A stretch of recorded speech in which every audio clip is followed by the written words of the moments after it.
Hola a todos, ¿qué tal? Buen día. Estamos ya nada de terminar el semestre y el cierre del ciclo escolar como tal. Ahora podemos estar cerrando con los temas de análisis histórico que ya estuvimos viendo la semana anterior.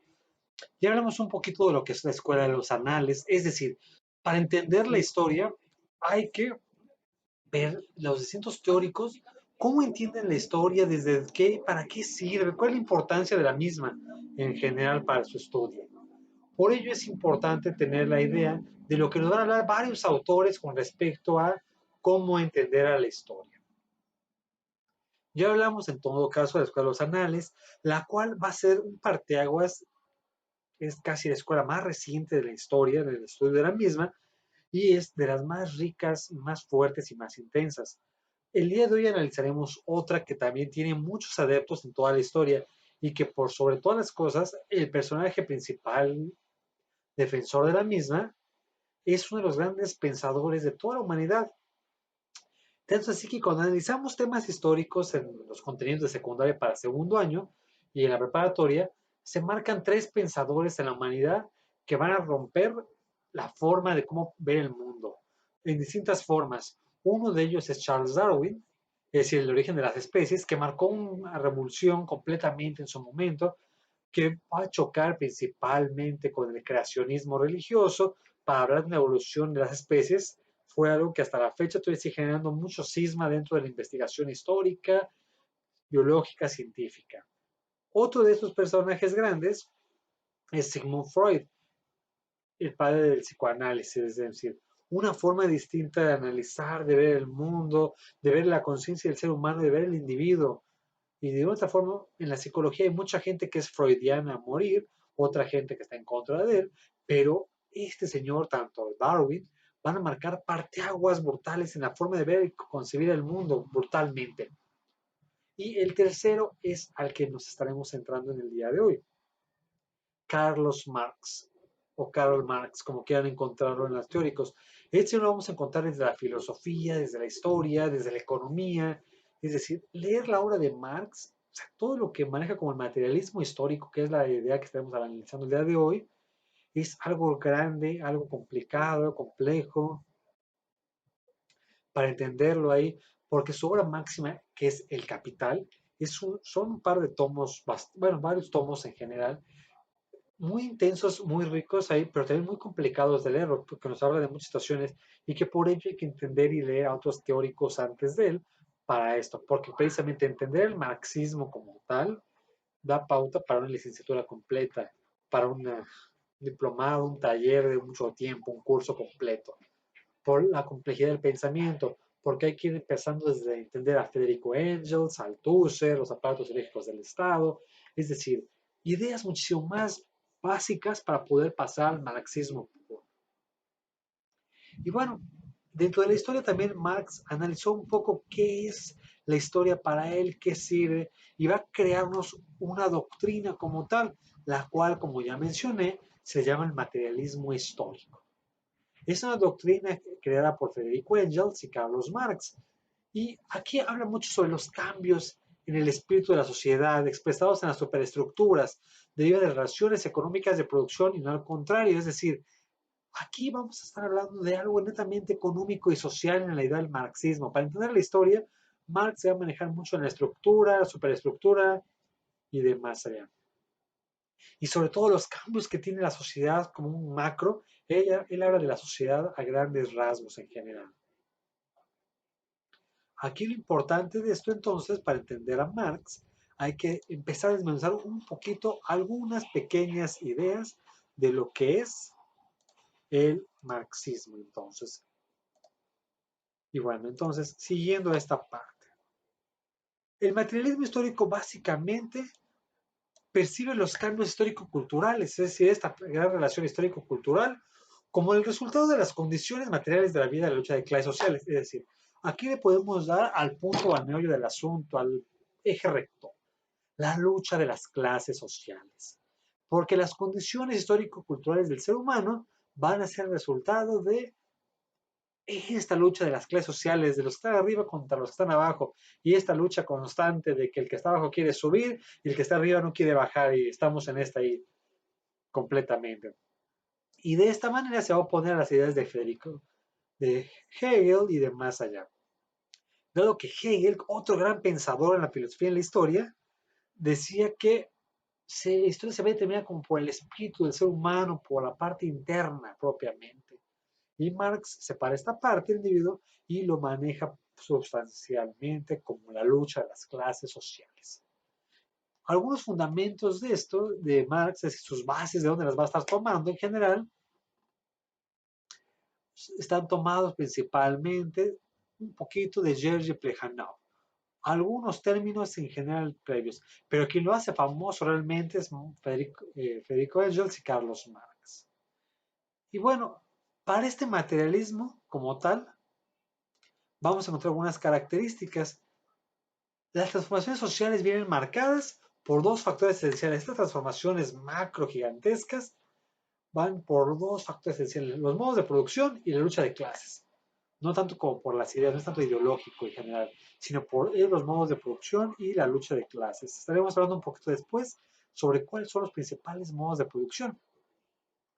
Desde este punto de vista como tal, el resultado de la historia que vivimos depende de la actividad económica de la sociedad, es decir, toda la historia que vivimos actualmente es el resultado exclusivamente de esto, en general, de la actividad económica de la sociedad. Esto va a implicar que los modos de producción determinan el producto como tal, es decir, van a condicionar los procesos políticos, sociales y espirituales. La economía condiciona la forma de vida del ser humano, el capitalismo por las demás cosas, es decir, él va a ser un crítico muy fuerte hacia el capitalismo. Él va a buscar el socialismo científico, que es su forma filosófica de pensarlo. Si hablamos de materialismo histórico o socialismo científico, en automático nos referimos a Carlos Marx. Y bueno, en todo caso, entonces, para el materialismo histórico, los sistemas de organización políticos y económicos, como el capitalismo, básicamente no obedecen a un sistema o una evolución natural. Al contrario, o sea, es decir, el capitalismo no es natural, es antinatura completamente, dado que o va a obedecer principalmente entonces a una construcción histórico-social y como tal puede ser cuestionado y encauzado en otros modelos, es decir, como la naturaleza van, es decir, como su mismo nombre indica, natural, de forma que la naturaleza se abre camino, encuentra sus caminos para seguir, eso es en otras corrientes históricas. Marx dice que no, que la historia no es algo que esté determinado por la naturaleza, sino porque está condicionada por la lucha de clases. Y como tal, si está condicionada por este tipo de luchas, se puede cambiar y modificar si en algún momento llega a haber algún problema. No está sirviendo esto para la humanidad. Hay que modificarlo entonces drásticamente. Ay, en todo caso, entonces, con esta misma parte, la conciencia de la clase social y el control de los medios de producción son lo más sobresaliente para cuestionar y combatir lo establecido. Es decir, quien controla los medios de producción, los modos de producción, las materias primas, es quien condiciona todo alrededor. Es decir, quien tiene las, los dineros, las fábricas, las empresas, la materia prima, es quien marca la pauta para esto. Y quien decide la historia de una otra forma, la historia económica por lo menos, y de ahí se va a derivar todas las demás historias en general, ¿no? Entonces vamos a comprender que el materialismo histórico se riñe tanto los modelos del pensamiento que naturalizan las ciencias sociales, es decir, él choca con las ideas de la historia que chocan con la naturaleza, porque dice que son ideologías nada más burguesas. Las principales características del materialismo histórico. Número uno, entiende la economía como base de la historia social, es decir, la base fundamental de la historia es la economía. Desde ahí justificaremos todo lo que se va a venir hacia adelante, como un conflicto, un choque, pero basado todo en cuestiones económicas. Otro número dos de las características parte del principio que de que la ideología, los valores, la cultura de la sociedad son determinados por los modelos de producción, es decir, somos el resultado de los modelos de producción que encontramos. Ahora te explico cuáles son los modelos de producción principales. Número 3, característica tercera. Comprende que los cambios socioeconómicos no dependen de determinación individual. Es decir, yo como individuo solito no cambio el universo, sino que realmente estamos hablando a nivel social, a nivel macro, y que son cambios socioeconómicos grandes. Número 4, las transformaciones históricas de las sociedades es concebida como consecuencia de las fases de producción. Todas las transformaciones históricas de la humanidad son el resultado del choque de las fuerzas de producción. De una otra forma, si no, la humanidad no hubiera cambiado. Si las fuerzas de producción no cambian. Y bueno, los elementos principales de este materialismo son la estructura y la superestructura. La estructura está conformada por las fuerzas productivas, los modos de producción y las relaciones de la producción. Es decir, cómo nos vinculamos unos con otros. Y la superestructura conformada por las instituciones y el cuerpo de regulaciones, ideologías del Estado y demás. Estado, religión, aparatos ideológicos, artísticos y demás. Bueno, entonces, si hablamos de los modos de producción, la humanidad ha pasado por varios modos de producción. El primero de ellos fue el comunismo primitivo. Como la misma palabra lo indica, comunismo, comunismo, común unión, una unión común, donde en la época de las cavernas todo era de todos, era un producto bien común. Lo que cazaba alguien era para todos, todos vivían en la misma cueva, no había propiedad privada. Por eso era el comunismo primitivo. Pasa mucho tiempo después, etapa número 2, tenemos el esclavismo.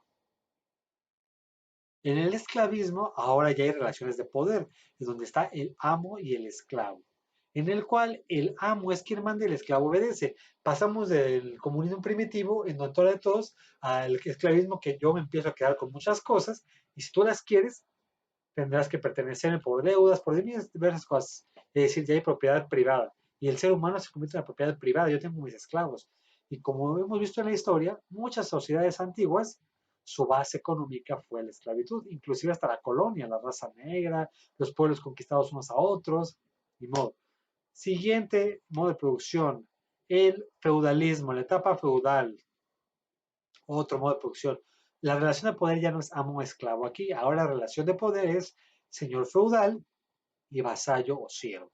Ahora, el vasallo no es que le pertenezca al señor feudal, pero si yo como señor feudal, los antecesores a los reyes, todo este es mi feudo, todos los que viven dentro de él, yo les doy protección con mi ejército, pero a cambio de esa protección van a trabajar para mí las tierras, es decir, van a ser mis empleados, aunque sin sueldo, literalmente, un sueldo básico, miserable y demás. Es la relación de poder, señor, y tú le debes obediencia a tu señor feudal como a los reyes, netamente.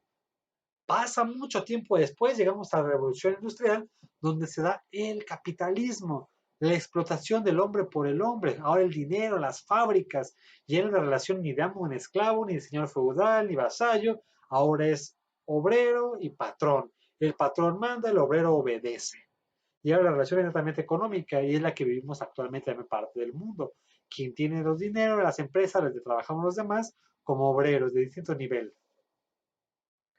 Para este momento Marx aparece cuando aparece esta revolución industrial en Inglaterra y demás, y Marx va a estar en contra de estas fábricas que explotan, que enajenan al ser humano, que lo humillan, que lo explotan y demás. Y aparece el socialismo científico como la contraparte. Y es el siguiente modo de producción. Ya hablamos de comunismo primitivo, esclavismo, feudalismo, capitalismo, socialismo, donde Carlos Marx, como su principal exponente, pide la desaparición de las clases sociales, que todos seamos iguales, que todo sea de todos, que las fábricas no tengan un dueño, sino que la fábrica sea de todos los empleados y que las utilidades se repartan en partes iguales. Es decir, que todo el país como tal suba y todo el país como tal baje si hay crisis ahí como tales. Pero el país tiene que estar adelante, es decir, no tiene que haber nada arriba de nadie. En el socialismo no hay cosas mejores para unos y cosas peores para otros. Todos subimos y todos bajamos. Algunos países optaron por el socialismo, empezó a flaquear durante la Guerra Fría, que fue la gran época. Y la última etapa del modo de producción es el comunismo, la fase perfecta del socialismo. Es decir, si lo viéramos como un círculo, empezamos comunismo primitivo, damos de vuelta a todos los demás y regresamos al comunismo, donde todo es de todos. Sobra y basta decir que a donde quiera que voltemos, este modelo nunca ha llegado a darse, no ha existido. Bueno, esta es una pequeña capsulita histórica, nada más para poder analizar un poco más en clases presenciales. Espero ustedes que se encuentren muy bien en casa. Saludos a ambos, saludos a su familia, espero verlos pronto y echémosle ganas, ya casi estamos en el cierre. Saludos y abrazos a todos y síguense comunicando por redes siempre, por WhatsApp, por el Classroom, por este canal suscríbanse y nos vemos. Un saludo para ustedes y espero que se encuentren bien. Ya casi terminamos el semestre.